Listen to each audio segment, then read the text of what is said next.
Hello and welcome to another Boxer's Car Fix. Today we're going to be changing the alternator belt, the auxiliary belt, drive belt, alternator belt, serpentine belt, whatever you want to call it. There's only one on this vehicle, so I'm going to call it an alt belt basically. What we're going to do is have a look at it here. So as you can see, it's pretty cracked. It needs to come off. So first thing to do is work out how this runs. So that's the alternator, top right, water pump, and you've got the compressor for the air conditioning on the right hand side.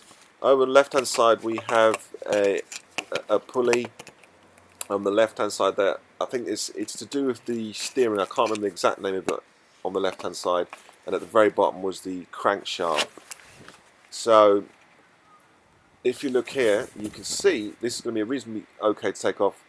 You're going to need to put basically your spanner on that little protrusion. It's the shape of a nut. It's on the side of the it's basically on the pulley, and so what it is, it's the tensioner for the pulley. So just here you can see the two vehicles with and without air conditioning. So this is the belt routing. If you can't find this, make sure you check the belt thoroughly where it's routed before you start. So I'm going to use a breaker bar, the 19mm socket, and I'm going to pop it on to the tensioner pulley. And I'm going to use a breaker bar because it gives you more control when you're pulling it forward. You don't want to be snapping this backwards and forwards.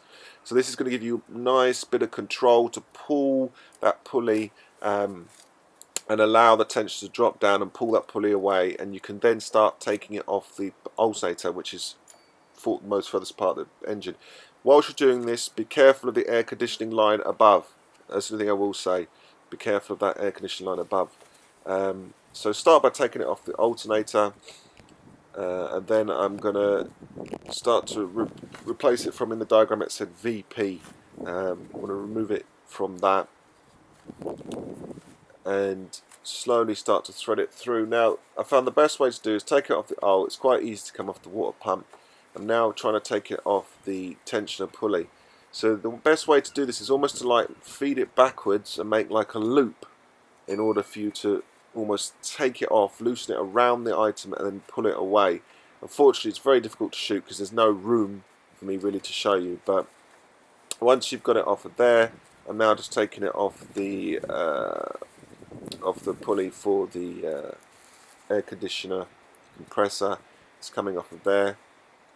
It was a little bit tricky to get it off of the pulley itself. It's kind of wound. So as I said, if you make a loop and push it away, further away, so it loops further away from the actual pulley, it'll make it a lot easier to get this off. But as belts go, this is a very, very simple belt to change.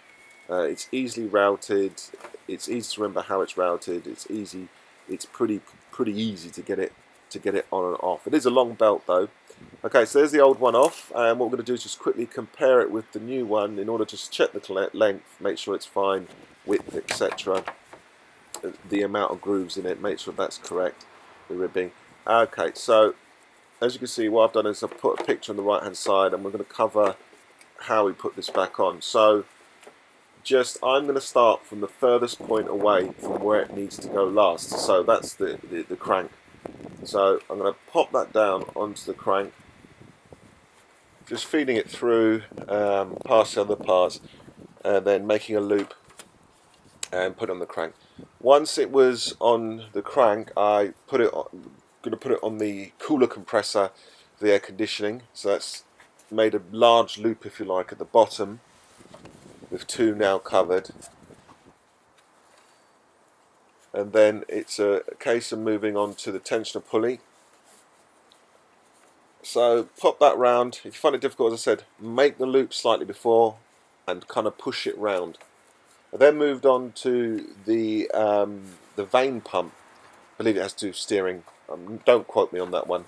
So you put it on the vane, round the vane pump. That's reasonably straightforward. Once you've got it over the vane pump and the pulley, it's pretty simple. It's now going to go around the water pump. Try and keep it as line as you can. Try not to twist the belt too much. Try to keep the belt clean.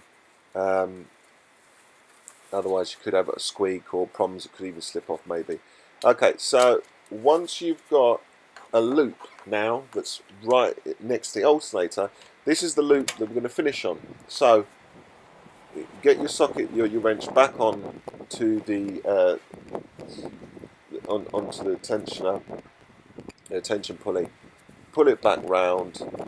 It might be a little bit more difficult now to get it on because, of course, the belt is tighter. It's a new belt, and then just slip it round the alternator. Try not to like scrape it across the alternator, because of course the ridges on the side are slightly higher than the V grooves in the middle. So just try and pull it round, pop that on, make sure it's nice and centered, it's sitting nice and sweetly, and get that in place. And then once it's in place, just slowly release the tension pulley back into place. As I said before, be careful of that air conditioning line above. Don't let it slam into it.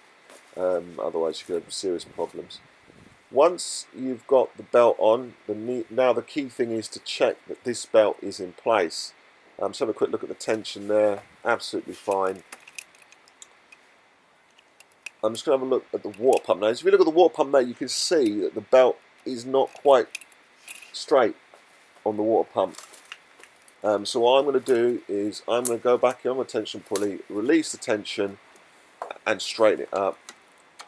Some people just start the engine and allow it to rectify it itself. Personally, I'm not going to do that. Just my personal opinion. I'm going to do it as best I can by hand. So I'm just getting that lined up. You can normally see on the pulleys, etc., unless you put new ones on, you can normally see the wear mark from the belt. So you've kind of got a good idea where the original belt has gone. So pop that on straight. I'm just rechecking now to make sure. From what I can see as well on this one, I remember the tension pulley itself didn't look quite straight enough to me. So it's a case of releasing the tension again, get it on in the right place. Another good way to look at it is not just down straight at the actual belt.